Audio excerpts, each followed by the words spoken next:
সুপ্রিয় দর্শক, আসসালামু আলাইকুম। এসআরবি ফ্যাশনের পক্ষ থেকে আমার ইউটিউবের সকল বন্ধুদেরকে জানাই আন্তরিক শুভেচ্ছা ও অভিনন্দন। অত্যন্ত চমৎকার একটি ভিডিও নিয়ে আপনাদের সামনে হাজির হলাম।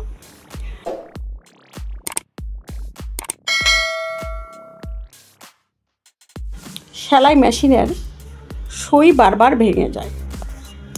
সুই কেন ভেঙে যায় এই নিয়ে আমি আগেও একটি ভিডিও দিয়েছিলাম এবং আজকেও আমি আপনাদেরকে আবার একটি ভিডিও দিব। তো সুই ভাঙার কয়েকটি কারণ আমি আপনাদেরকে আজকে এই ভিডিওতে বলবো এবং সম্পূর্ণটা প্র্যাকটিক্যালি বুঝিয়ে দিব। তো অবশ্যই ভিডিওটা স্কিপ না করে শেষ পর্যন্ত দেখবেন এবং আমার সাথেই থাকবেন। তো ফ্রেন্ডস, সুই ভাঙার কিন্তু অনেকগুলো কারণ রয়েছে, তার মধ্যে সর্বপ্রথম কারণটাই হচ্ছে সুই। তো সুই ভাঙার যে সমস্যার সমাধান সেটা করব আমরা। তো মূলত সুই ভাঙার সমস্যার সমাধান করার জন্য প্রথমেই আমাদেরকে দেখতে হবে আমরা এই যে সুইটা রয়েছে সেই সুইটা আমরা ঠিকভাবে মেশিনে গেঁথেছি কিনা। আপনাদেরকে আমি আগেও বলেছি সুই গাঁথার কিন্তু চমৎকার একটি নিয়ম রয়েছে, সেই নিয়মের মধ্যেই কিন্তু সুইটা গাঁথতে হবে। এবং সুই গাঁথা শুধু সুই যে আপনি মেশিনে নিয়মের মধ্যে গাঁথবেন তা না, তার কিছু প্রসেসিংও রয়েছে। সমস্ত প্রসেসিং মেনটেনেন্স করেই যদি আপনি সুইটা ভালোভাবে গাঁথেন তাহলে সুই ভাঙা থেকে আপনি বিরত থাকবেন এবং আপনাকে অবশ্যই ভালো মানের একটি সুই নিতে হবে। এখন মেশিনে আপনি কত নাম্বার সুই দিয়ে সেলাই করবেন? অনেকেই বলে থাকে যে 14 নাম্বার সুই হলেই হয়ে যায়। 14 নাম্বার সুই হলে হয়ে যায় এমনটা কিন্তু নয়।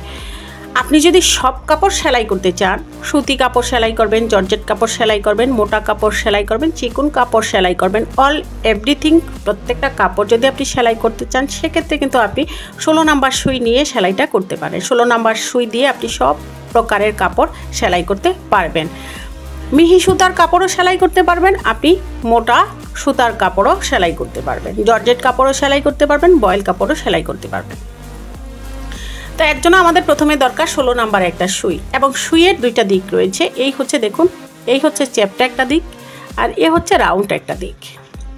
সুইয়ের যে দুইটা দিক রয়েছে, একটা দিক চ্যাপ্টা, একটা দিক রাউন্ড। চ্যাপ্টা দিকটাকে অবশ্যই মেশিনের ভিতরের দিকে রাখতে হবে এবং রাউন্ড দিকটাকে বাহিরের দিকে রাখতে হবে। এইটা আপনি ঠিকভাবে মনে রেখে সুইটা গাঁথবেন। তাহলে চ্যাপ্টা দিকটাকে আমি মেশিনের ভিতরের দিকে রাখবো। তো রেখে সুইটাকে আমি গেঁথে নিলাম। তো দেখুন সুইটা আমি যে গেঁথে নিলাম, সুই গাঁথার পরে অনেকেই আছে সুইটাকে সামান্য একটু এরকম দিয়ে সুইটা গেঁথে নেয়। সেটা করবেন না। এই সুইয়ের ভিতরে যে গার্ড রয়েছে এই গার্ডের সুইটা যতটুকু ভিতরে পৌঁছায় ঠিক ততটুকু ভিতর পর্যন্ত সুইটাকে দিয়ে তারপর সুইটাকে আপনি চাবিটা ঘুরিয়ে গেঁথে নিতে হবে। এখন এই যে সুই গাঁথার পরে আপনি দেখবেন সুই যখন আপনি গাঁথলেন সুইটা ঠিক মাঝখানে যে গোলের জায়গাটা রয়েছে, দাঁতের মাঝখানে যে গোলের জায়গাটা রয়েছে যেখান থেকে সুই যে সুতা আনে সেখানটায় ঠিকভাবে পড়ছে কিনা। এবং সুই গাঁথার আগে আরও একটা জিনিস লক্ষ্য করবেন, সুইয়ের যে মাথাটা রয়েছে সেটা ঠিক আছে কিনা। মানে অনেক সময় মাথাটা না থেতিয়ে থাকে, অনেক সময় মাথাটা দুইটা ফাটা দিয়ে থাকে। যদি এরকম হয় সেক্ষেত্রে আপনার কাপড়টা কুঁচকে যাবে এবং সুইটা ভেঙে যাবে। আর যে বিষয়টা সবচেয়ে ইম্পর্টেন্ট সেটা হচ্ছে আপনি দেখবেন যে এই সুইয়ের গড়টায় ঠিকভাবে পড়ে কিনা। অনেক সময় কিন্তু এই যে চাপটা রয়েছে, এই যে প্রেশার ফুটটা রয়েছে, এই প্রেশার ফুটের উপরে গিয়ে পড়ে বা তার কিনারে পড়ে, কিনারে না পড়ে মাঝ বরাবর পড়ে। এইটা যদি বেঁকিয়ে থাকে তাহলেও কিন্তু আপনার সুই ভেঙে যাবে। এটা যদি এরকম নড়ে, এই যে দেখুন আমারটা নড়ছে, এটা যদি এরকম নড়ে তাহলেও কিন্তু আপনার সুইটা ভেঙে যাবে। তো এটা কিভাবে ঠিক করবেন? এর জন্য এই যে দেখুন এখানে একটা চাবি রয়েছে, এটাকে ঠিক এইভাবে ঘুরিয়ে নিতে হবে। এই যে দেখুন ঘুরালাম, এই যে ঘুরানোর পরে এই যে দেখুন এটা খুব ঘুরছে, লক্ষ্য করেছেন? এখন এইটাকে আপনি পরিবর্তন করার দরকার নেই। অনেকে বলে যে এটা পরিবর্তন, এটা শুধু ভেঙে গেলে আপনি পরিবর্তন করবেন, তাছাড়া এটা পরিবর্তনের দরকার নেই। এটাকে সুন্দরভাবে আপনি টাইট করবেন এবং দেখবেন যে ঠিক জায়গাটায় এটা আছে কিনা। খুব ভালো করে টাইট করে নিতে হবে। এইটা টাইট করার জন্য যদি আপনি হাতে এইভাবে টাইটটা করতে না পারেন তাহলে আপনাকে অবশ্যই একটা সেলাই রেঞ্চ ব্যবহার করতে হবে অথবা একটা প্লাস ব্যবহার করতে হবে। তো এরকম একটি প্লাস দিয়ে আপনি সুন্দরভাবে এটাকে একটু টাইট করে দিবেন। এই যে দেখুন উপর থেকে ধরে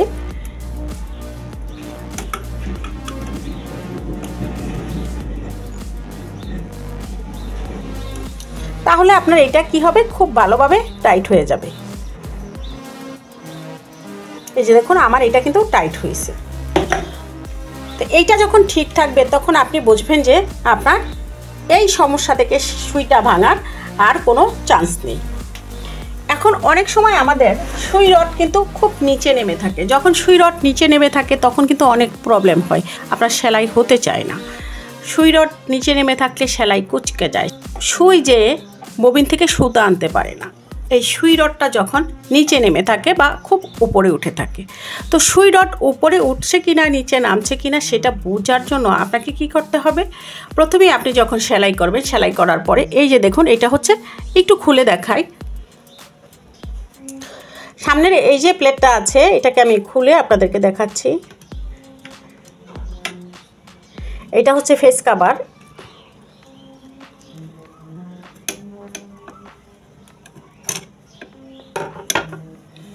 এই নাটটা একটু ঘোরালেই কিন্তু এটা খুলে যায়। এবার এই যে দেখুন এটা হচ্ছে সুই রড। এই যে দেখুন যখন আমরা সেলাই করি তখন এই যে দেখুন যখন আপনি হুইলটা ঘোরাবেন তখন এই সুই রডটা নিচে উপরে ওঠানামা করবে।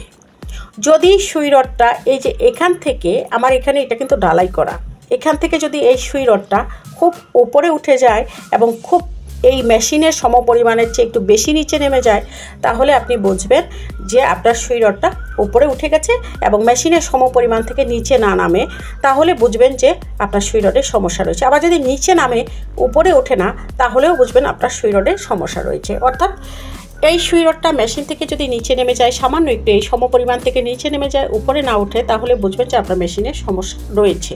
এবং যদি উপরে উঠে এবং মেশিনের সমপরিমাণ না নামে, এই যে ওঠানামা করার সময়, তাহলেও বুঝবেন আপনার মেশিনে সমস্যা রয়েছে।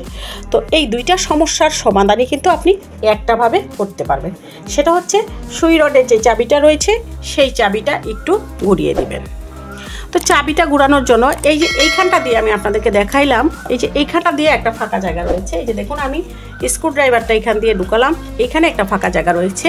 তা মেশিনের হুইলটা যখন আমি ঘোরাবো, হুইলটা ঘোরানোর পরে এই যে দেখুন এই পাশে একটা পার্স রয়েছে, এই পার্সটা ভিতরের দিকে যাবে, অর্থাৎ সুই রডের ঠিক মাঝামাঝি অংশে ভিতরে যেয়ে সেট হবে।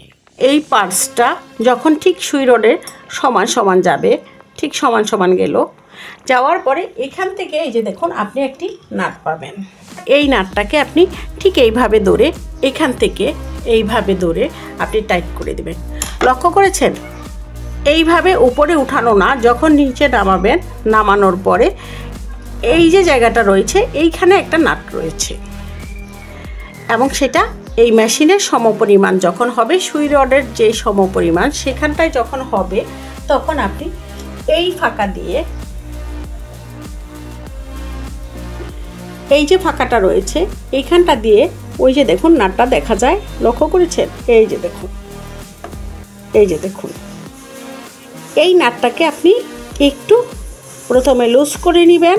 তো এটা যখন আমি এদিকে ঘুরাবো তখন লুজ হবে, লুজ করে নেবেন। লুজ করে নিয়ে আপনি এই যে সুই রডটা রয়েছে সেই সুই রডটাকে আপনি সঠিক জায়গায় বসাবেন। সঠিক জায়গায় বসানোর পরে এবার আপনি টাইট করে দিবেন, ঠিক সমপরিমাণ দিয়ে এবার আপনি টাইট করে দিবেন। টাইট করে দেওয়ার পরে আপনার সুই রড ঠিক হয়ে যাবে। তো সুই রড যদি বেশি নিচে নেমে যায়, তাহলে কিন্তু এই সুই যে মেশিন ববিন থেকে সুতা আনতে পারে না, এবং অনেক চেষ্টার কারণে, প্রেশারের কারণে ববিনের নিচে যে সেটেল রয়েছে, এই যে সেটেল রয়েছে সেখানে যে সেটেলে যে আটকে যায় এবং সেখানে সেটেলে বাড়ি খেয়ে সুইটা ভেঙে যায়। তো সুই ভাঙার কিন্তু এটাও একটা বিশাল বড় কারণ। তো আমরা এই সুই ভাঙা, এই সুই রড থেকে যে সুই ভাঙে সেটেলে যে সেটা ঠিক করতে যেয়ে কিন্তু আমরা অলরেডি অনেকগুলো সমাধান পেলাম। সুই রড আপনি কিভাবে ঠিক করবেন এবং সুই রড কিভাবে আপনি বুঝবেন যে ববিনে যে সুই সুতা আনতে পারছে কি পারছে না, এটা কিন্তু আমরা একাধিক একটা সমাধান পেয়ে গেলাম।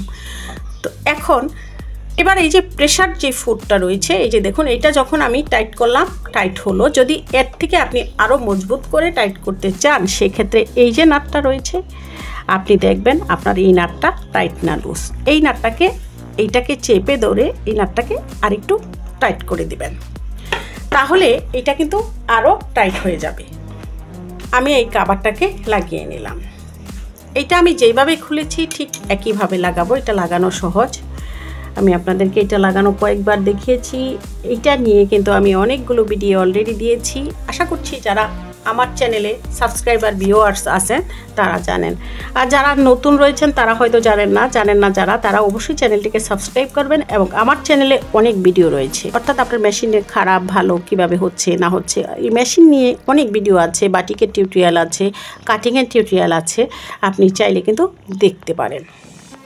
তাছাড়াও কিন্তু আমার ফেসবুক পেজে আপনারা যদি অনলাইনে কোনো কিছু কিনতে চান, কেনাকাটা কসমেটিক্স আইটেম, ম্যাটেরিয়ালস বা পাথরের আইটেমের কোনো অলংকার কিনতে চান, সেক্ষেত্রে কিন্তু আমার ফেসবুক পেজের লিঙ্কটা ডেসক্রিপশনে দেওয়া থাকবে। আপনাদের মন চাইলে কিন্তু আমার পেজ থেকে আপনারা নিতে পারেন। সুলভ মূল্যে সঠিক জিনিসটা আপনারা অল্প দামে ক্রয় করতে পারবেন। সুপ্রিয় দর্শক, তো এইটা লাগানো কিন্তু হয়ে গেছে। আপনাদের সাথে কথা বলতে বলতে কিন্তু আমি ফেস প্লেটটা লাগিয়ে নিয়েছি। তো সুই ভাঙার আপনাদেরকে কয়েকটি কারণ দেখালাম। এখন যে কারণটি বলবো সেটা হচ্ছে মিটার। সেলাই মেশিনের এই যে মিটারটা রয়েছে, অনেক সময় কিন্তু আমরা লক্ষ্য করি না, মিটারটা ঠিক মাঝখানে দিয়ে রাখি। যখন মাঝখানে মিটারটা যেয়ে থাকে তাহলে কিন্তু সেলাইটা এক জায়গায় হয়, অর্থাৎ মেশিন আগে বাড়ে না, একটা জায়গায় দাব দাব করে সেলাই হতে থাকে। একটা জায়গায় সেলাই হতে হতে কিচকিচ করতে করতে টাস করে সুইটা ভেঙে যায়। আবার অনেক সময় যদি আপনি আরেকটু উপরে রেখে কাজটা করেন, যদি এটা টাইট হয় তাহলেও কিন্তু সুইটা ভেঙে যায়।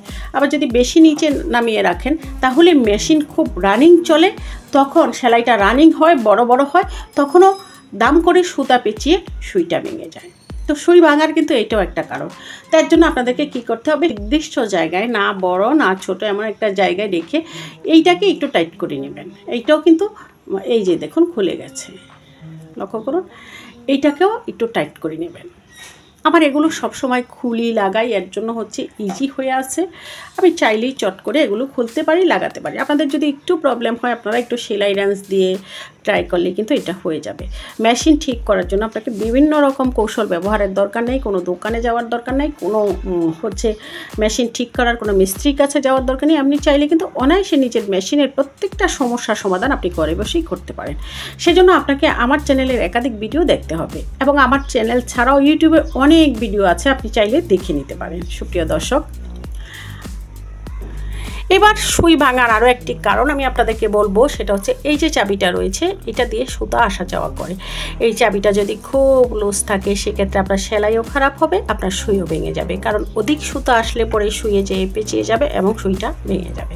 আবার যদি এটা খুব টাইট করে দেন, সুতা আনতে খুব টাইট হয়, সেক্ষেত্রে সুইয়ের উপরে প্রেশার পড়বে। এই পার্টসগুলো সাধারণত প্রেশার পড়লে কিছুই হয় না, সুতাটা ছিঁড়ে যায়, কিন্তু সুইয়ের উপরে প্রেশার পড়লে অনেক সময় হচ্ছে সুই চাপ নিতে না পারার কারণে সুইটা ভেঙে যায়। তো অবশ্যই আপনারা বুঝতে পেরেছেন সুই ভাঙার কিন্তু অনেকগুলো কারণ রয়েছে। তো সুই ভাঙার আমি আপনাদেরকে অনেকগুলো কারণ দেখালাম। তো আশা করছি আপনারা এই সমস্যার সমাধানগুলো যদি করেন তাহলে সেলাই মেশিনের সুই কিন্তু আর ভাঙবে না। আর কত নাম্বার সুই আপনি ব্যবহার করবেন সেটা বলেছি, বাট আপনি কোন সুই ব্যবহার করবেন সেটা বলিনি। কোন সুই দিয়ে সেলাই করলে পরে সেলাই ভালো হবে সেই নিয়ে কিন্তু আরেকটা ভিডিও আছে, ডেসক্রিপশনে সেই ভিডিও লিঙ্কটা দেওয়া থাকবে, আপনারা একটু প্লিজ কষ্ট করে দেখে নেবেন। তো সম্মানিত ভিউয়ার্স, আমার কিন্তু আরও একটি বিউটি টিপসের চ্যানেল রয়েছে, সেটার লিঙ্কটা ডেসক্রিপশনে থাকবে। আপনারা একটু যদি কেউ রূপচর্চা করতে চান, ঘরোয়া উপায়ে কীভাবে রূপচর্চা করতে হবে সেটা করতে চান, এবং যদি আপনাদের প্রাকৃতিক বিষয়ে কোনো কিছু জানতে ইচ্ছে করে সেই চ্যানেলটাকে সাবস্ক্রাইব করতে পারেন। যদি তা না হয় আমার চ্যানেলটা ঘুরে একটু দেখতে পারেন, এতে করে আমি কিন্তু ভীষণ আনন্দিত হব। তো আজকের মতো ভিডিও এখানেই শেষ দিলাম। সবাই ভালো থাকবেন, আমার জন্য দোয়া করবেন। আল্লাহ হাফেজ।